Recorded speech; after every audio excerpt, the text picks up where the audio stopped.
नमस्कार. 8:30च्या बातमीपत्रात मी स्नेहा आघारकर आपले स्वागत करते. सुरुवातीला एक नजर ठळक बातम्यांवर. बारामुल्ला जिल्ह्यातल्या उरी इथल्या लष्कराच्या मुख्यालयावर दहशतवाद्यांचा आत्मघाती हल्ला, चकमक अद्याप सुरू. भारताविरोधातल्या दहशतवादी कारवायांसाठी नेपाळ आपल्या भूमिका कदापि वापर करू देणार नाही, नेपाळच्या पंतप्रधानांनी केलं आश्वस्त.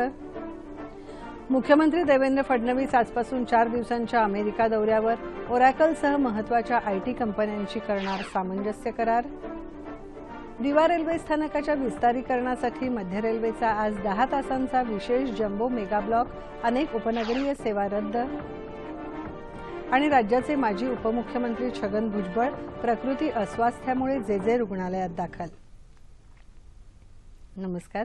बातम्या विस्ताराने. जम्मू काश्मीरमधल्या बारामुल्ला जिल्ह्यात असलेल्या लष्कराच्या मुख्यालयावर आज पहाटेच्या सुमाराला दहशतवाद्यांनी आत्मघाती हल्ला केला. हल्ला करणारे 3 दहशतवादी असल्याचा संशय आहे. या घटनेनंतर मुख्यालयातून स्फोटांचे अनेक आवाज ऐकू आल्याचं पोलिसांनी सांगितलं. या हल्ल्यात 25 जवान जखमी झाल्याचं वृत्त आहे. अखेरचं वृत्त हाती येईपर्यंत दहशतवादी आणि जवानांदरम्यान चकमक सुरू होती.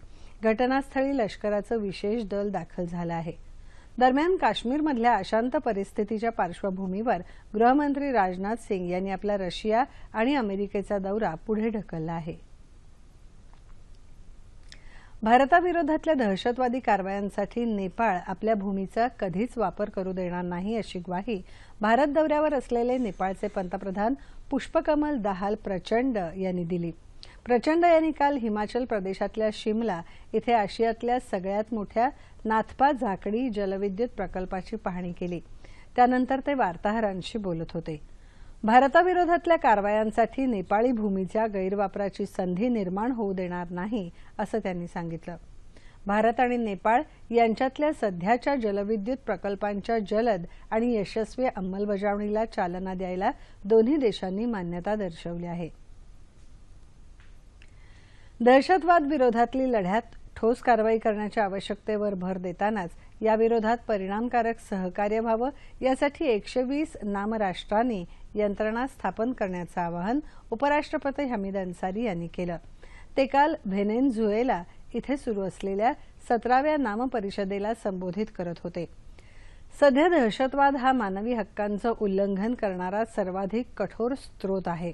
त्यामुळे त्याविरोधात ठोस कारवाई करण्याची वेळ आली आहे, असं ते म्हणाले.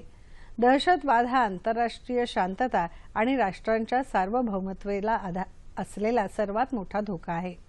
निरागस नागरिकांच्या बेछूट हत्यासत्राला कोणतंही न्याय्य कारण असू शकत नाही. तसंच दहशतवाद हा विकासातील महत्त्वाचा अडसर बनला आहे, असंही ते म्हणाले. या दौऱ्यात ते व्हेनेझुएलाचे राष्ट्राध्यक्ष निकोलस मादुरो यांच्याशी द्विपक्षीय चर्चाही करणार आहेत. मुख्यमंत्री देवेंद्र फडणवीस आजपासून 4 दिवसांच्या अमेरिका दौऱ्यावर जात आहेत. या दौऱ्यात ते माहिती तंत्रज्ञान क्षेत्रातील महाबलाढ्य कंपनी ओरॅकल सोबत सामंजस्य करार करणार आहेत. याशिवाय विविध आयटी कंपन्यांच्या प्रमुखांचीही ते भेट घेणार आहेत. माहिती तंत्रज्ञान क्षेत्रातल्या या करारामुळे राज्यातली आतापर्यंतची सर्वाधिक मोठी गुंतवणूक होणार आहे, असं मुख्यमंत्री कार्यालयाने प्रसिद्धीला दिलेल्या पत्रकात म्हटलं आहे. या दौऱ्यात माहिती तंत्रज्ञानाचे प्रधान सचिव विजय गौतमही सहभागी झाले आहेत. चीनचे स्टेट काउन्सिलर यांग जीची यांनी मुंबईतल्या राजभवन इथे नुकतीच राज्यपाल चे विद्यासागर राव यांची भेट घेतली. भारत आणि चीन या उभय देशांमधले संबंध अनेक शतकं जुने असून हे संबंध वृद्धिंगत करण्यासाठी आर्थिक संबंध वाढवणं तसंच सांस्कृतिक आणि विद्यार्थी देवाणघेवाण वाढवणं गरजेचं असल्याचं यांग यीची यांनी सांगितलं. सरकारी आकडेवारीपेक्षा राज्यात कुपोषित बालकांची संख्या कितीतरी जास्त आहे. मात्र सरकार कुपोषण लपवत असल्याचा आरोप विधान परिषदेतले विरोधी पक्षनेते धनंजय मुंडे यांनी केला. मुंडे यांनी काल पालघर जिल्ह्यात कुपोषणामुळे मृत्यू झालेल्या 2 बालकांच्या कुटुंबियांची भेट घेऊन त्यांचं सांत्वन केलं. तसंच अनेक भागांना भेटी दिल्या. सकस आहार आणि आरोग्य सुविधा न मिळाल्यामुळेच कुपोषणाचे बळी जात आहेत. याला आदिवासी खात्यासह आरोग्य तसंच महिला बालकल्याण खातं जबाबदार आहे. विधानसभेतले विरोधी पक्षनेते राधाकृष्ण विखे पाटील यांनी काल मोखाडा तालुक्यातल्या वाघ कुटुंबियांची भेट घेऊन त्यांचं सांत्वन केलं। कुपोषण वाढण्याला सरकारची निष्क्रियता आणि गैरकारभार जबाबदार आहे असं सांगत आदिवासी मंत्र्यांची हकालपट्टी करण्याचं धाडस मुख्यमंत्र्यांना का दाखवता आलं नाही असा प्रश्न त्यांनी यावेळी उपस्थित केला। मेक इन इंडियाच्या दिशेने एक पाऊल पुढे टाकत काल भारतीय नौदलाच्या ताफ्यात मार्मुगाव या क्षेपणास्त्र विनाशिकेचं जलावतरण करण्यात आलं। भारताची ही दुसरी क्षेपणास्त्र विनाशिका आहे। मुंबईच्या माझगाव डॉक इथे पार पडलेल्या या जलावतरण सोहळ्याला नौदल प्रमुख ॲडमिरल सुनील लांबा यांच्यासह त्यांची पत्नी रीना लांबा प्रमुख पाहुण्या म्हणून उपस्थित होत्या। मार्मुगाव या क्षेपणास्त्र विनाशिकेचं जलावतरण हा भारतीय नौदलाच्या दृष्टीने अभिमानाचा क्षण आहे असे उद्गार नौदल प्रमुख ॲडमिरल लांबा यांनी यावेळी काढले। मार्मुगाव ही पूर्णपणे स्वदेशी बनावटीची क्षेपणास्त्र विनाशिका असून जमिनीवर किंवा समुद्रात 300 किलोमीटर्सपर्यंत मारा करण्याची या क्षेपणास्त्राची क्षमता आहे। या विनाशिकेवर टेहळणीसाठी विविधलक्षी रडार यंत्रणा उभारण्यात आली असून त्याबरोबरच अत्याधुनिक इलेक्ट्रॉनिक युद्ध सामुग्रीही बसवण्यात आली आहे।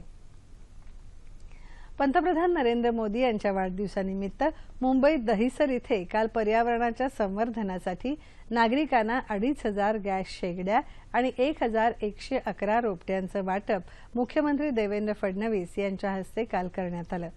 येत्या 3 वर्षात 5 कोटी नागरिकांना उज्ज्वला योजनेच्या माध्यमातून गॅस जोडणी देण्याचा पंतप्रधान नरेंद्र मोदी यांनी घेतलेला हा निर्णय गरिबांच्या जीवनात विधायक बदल घडवणारा आहे असं मुख्यमंत्र्यांनी यावेळी सांगितलं। या कार्यक्रमाला खासदार गोपाळ शेट्टी यांच्यासह भाजपचे स्थानिक आमदार उपस्थित होते। दहिसर इथे बांधण्यात आलेल्या जलातरण तलाव आणि व्यायामशाळेचं लोकार्पणही मुख्यमंत्र्यांच्या हस्ते काल झालं। मुंबईकरांकडून प्राप्त होणारा कर रूपातला निधी मुंबईसाठीच खर्च करू तसंच मुंबईतल्या पायाभूत सुविधा भक्कम करणार असल्याचं देवेंद्र फडणवीस यांनी यावेळी सांगितलं।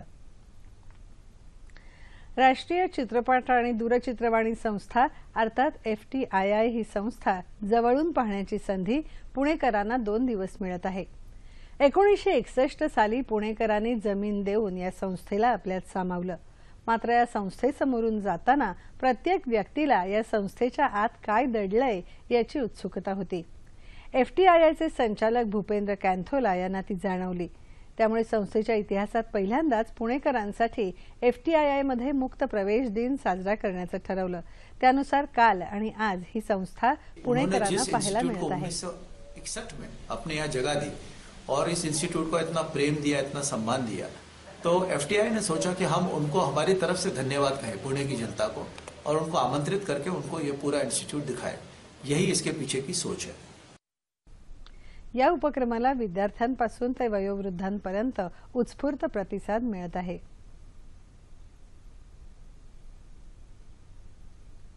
इथला स्टाफ आणि त्यांचं स्वागत एक गुलाब देऊन आमचं स्वागत झालं। ते खूप छान वाटलं, पहिल्यांदा आलो त्यामुळे। आणि सर्व जे फिल्म्स रिलेटेड मध्ये किंवा टेलिव्हिजन इन्स्टिट्यूट मध्ये ज्या पण सर्व गोष्टी असतात त्या सगळ्या गोष्टी त्यांनी दाखवल्या आणि आवर्जून माहिती दिली, आमच्या प्रश्नांची उत्तर दिली त्यांनी चांगल्या पद्धतीने। त्यांनी त्यांचा वेळ दिला।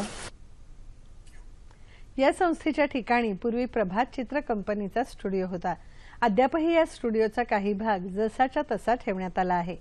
त्या काळातली केशभूषा, वेशभूषा आणि सेट्स पासून आत्तापर्यंतच्या आधुनिक तंत्रज्ञान या ठिकाणी ठेवण्यात आलं आहे। कॉम्रेड गोविंद पानसरे आणि नरेंद्र दाभोळकर यांच्या हत्येप्रकरणी विशेष तपास पथक खोट्या पुराव्यांच्या आधारे सनातन संस्थेची बदनामी करत आहे असा आरोप संस्थेचे प्रवक्ते अभय वर्तक यांनी केला आहे। काल कोल्हापुरात घेतलेल्या वार्ताहर परिषदेत ते बोलत होते। या प्रकरणांमध्ये सनातनचे साधक समीर गायकवाड आणि वीरेंद्र तावडे यांना हेतुपुरस्सर गुंतवण्यात आलं असून मानवाधिकारांचं उल्लंघन करून त्यांचा छळ केला जात आहे असं वर्तक म्हणाले। मुख्यमंत्री देवेंद्र फडणवीस यांनी या संदर्भात लक्ष घालावं आणि संबंधितांवर कारवाई करावी अशी मागणी त्यांनी या वार्ताहर परिषदेत केली। मुंबई आणि राज्यातल्या काही भागात चिकनगुनिया आणि डेंग्यूच्या रुग्णांच्या संख्येत वाढ होत आहे। या पार्श्वभूमीवर पनवेल शहरात डेंग्यूसारख्या साथीच्या रोगांचा प्रसार होऊ नये यासाठी पालिकेचा आरोग्य विभाग आणि ग्रामीण रुग्णालयाने विशेष मोहीम हाती घेतली आहे। या मोहिमेत घरोघरी जाऊन सर्वेक्षण करण्यात येत असून डासांची उत्पत्ती रोखण्यासाठी प्रतिबंधात्मक फवारणी आणि जनजागृती करण्यात येत आहे. दरम्यान पुण्यातील रुबी हॉल, नायडू आणि पुणा रुग्णालयाला पालकमंत्री गिरीश बापट यांनी काल भेट दिली. रुग्णालयातील चिकनगुनिया, डेंग्यूची लागण झालेल्या रुग्णांशी त्यांनी यावेळी संवाद साधला. खासगी रुग्णालयात औषध साठा पुरेसा असून हे रोगी बरे होऊ शकतात, त्यामुळे रुग्णांनी घाबरून जाऊ नये असं आवाहन बापट यांनी यावेळी केलं. डेंग्यू, मलेरिया, चिकनगुनिया या आजारांवरच्या औषधांचा आरोग्य विभागामध्ये पुरेसा साठा आहे. या आजारांची चाचणी करण्यासाठी खासगी वैद्यकीय प्रयोगशाळांनी रुग्णांकडून जास्तीची रक्कम आकारू नये, अन्यथा कारवाई करण्याचा इशारा आरोग्यमंत्री डॉक्टर दीपक सावंत यांनी दिला आहे. मलेरिया, डेंग्यू, चिकनगुनिया या साथीच्या सद्यस्थितीबाबत आढावा घेण्यासाठी साथरोग नियंत्रण समितीची मंत्रालयात बैठक झाली, त्यावेळी ते बोलत होते. मध्य रेल्वेवरील दिवा स्थानकाच्या विस्तारीकरणाच्या पहिल्या टप्प्यातल्या कामाच्या पार्श्वभूमीवर मध्य रेल्वेवर आज 10 तासांचा मेगा ब्लॉक घेण्यात आला आहे. या ब्लॉक दरम्यान कल्याणकडे जाणाऱ्या धीम्या मार्गिकेचं काम हाती घेण्यात आलं आहे. त्यामुळे सकाळी 8:30 ते संध्याकाळी 6:30 पर्यंत दिव्याहून कल्याणच्या दिशेने जाणारी धीमी मार्गिका पूर्णपणे बंद राहील. त्यामुळे डाऊन धीम्या मार्गावरील लोकल गाड्या जलद मार्गावरून धावतील. या ब्लॉकमुळे 90 ते 96 उपनगरीय सेवा रद्द करण्यात आल्या आहेत. राज्याचे माजी उपमुख्यमंत्री आणि राष्ट्रवादी काँग्रेसचे नेते छगन भुजबळ यांना काल जे रुग्णालयात दाखल करण्यात आलं आहे. भुजबळ यांना ताप आणि प्लेटलेट्स कमी होणं आणि अंगदुखी अशी तक्रार असल्याचं जे रुग्णालयाचे अधिष्ठाता तात्याराव लहाने यांनी माहिती दिली. महाराष्ट्र सदन आणि इतर बेहिशोबी मालमत्ता प्रकरणी अंमलबजावणी संचालनालयाने त्यांना अटक केली असून ते सध्या आर्थर रोड तुरुंगात आहेत. नवी दिल्ली इथे सुरू असलेल्या डेव्हिस चषक टेनिस स्पर्धेत काल झालेल्या अटीतटीच्या सामन्यात राफेल नदाल आणि मार्क लोबेज यांच्या जोडीने भारताच्या लिएंडर पेस आणि साकेत मेमेनी या जोडीचा 6-4, 6-7, 4-6, 4-6 असा पराभव केला. या सामन्यांद्वारे त्यांनी 3-0 अशी आघाडी घेतली आहे. 3 तास 23 मिनिटं हा सामना चालला. राज्याच्या बहुतांश भागात कालपासून सुरू असलेल्या पावसाचा जोर आज काहीसा कमी झाला आहे. रायगड जिल्ह्यातल्या चिरनेर इथे काल पावसाचं पाणी घरात शिरलं. या पाण्यात वीजप्रवाह उतरल्याने विजेचा धक्का लागून पती पत्नींचा मृत्यू झाला. वादळी वाऱ्याने कोकणी किनारपट्टीला चांगलाच तडाखा दिला असून अलिबाग समुद्र किनाऱ्यावरील निवारा शेड उडून गेली. तसंच अनेक मच्छीमार नौका समुद्रात भरकटल्या आहेत. त्यामुळे कोट्यवधी रुपयांचं नुकसान झालं असून सुदैवाने जीवितहानी झालेली नाही. सिंधुदुर्ग जिल्ह्यात अधूनमधून पावसाच्या तुरळक सरी कोसळत आहेत. सोलापूर जिल्ह्यात मुसळधार पावसामुळे अक्कलकोट, मैदर्गी या गावांचा संपर्क तुटला आहे. अहमदनगर जिल्ह्यात काल चांगला पाऊस झाला. अनेक घरात पाणी शिरलं होतं. येत्या 24 तासात कोकण आणि मध्य महाराष्ट्रात बहुतांश ठिकाणी तर मराठवाडा आणि विदर्भात तुरळक ठिकाणी पाऊस पडण्याची शक्यता, तसंच अतिवृष्टीला तर मध्य महाराष्ट्रात तुरळक ठिकाणी मुसळधार पावसाचा इशारा हवामान खात्याने दिला आहे. ठळक बातम्या पुन्हा एकदा. बारामुल्ला जिल्ह्यातल्या उरी इथल्या लष्कराच्या मुख्यालयावर दहशतवाद्यांचा आत्मघाती हल्ला, चकमक अद्याप सुरू. भारताविरोधातल्या दहशतवादी कारवायांसाठी नेपाळ आपल्या भूमीचा कदापि वापर करू देणार नाही, नेपाळच्या पंतप्रधानांनी केलं आश्वस्त. मुख्यमंत्री देवेंद्र फडणवीस आजपासून 4 दिवसांच्या अमेरिका दौऱ्यावर. ओरॅकलसह महत्वाच्या IT कंपन्यांशी करणार सामंजस्य करार. दिवा रेल्वे स्थानकाच्या विस्तारीकरणासाठी मध्य रेल्वेचा आज 10 तासांचा विशेष जम्बो मेगा ब्लॉक. आणि राज्याचे माजी उपमुख्यमंत्री छगन भुजबळ प्रकृती अस्वास्थ्यामुळे जे रुग्णालयात दाखल. याबरोबरच हे बातमीपत्र संपलं. पुन्हा भेटूया सकाळी 11:30 वाजता सह्याद्री वाहिनीवर. नमस्कार.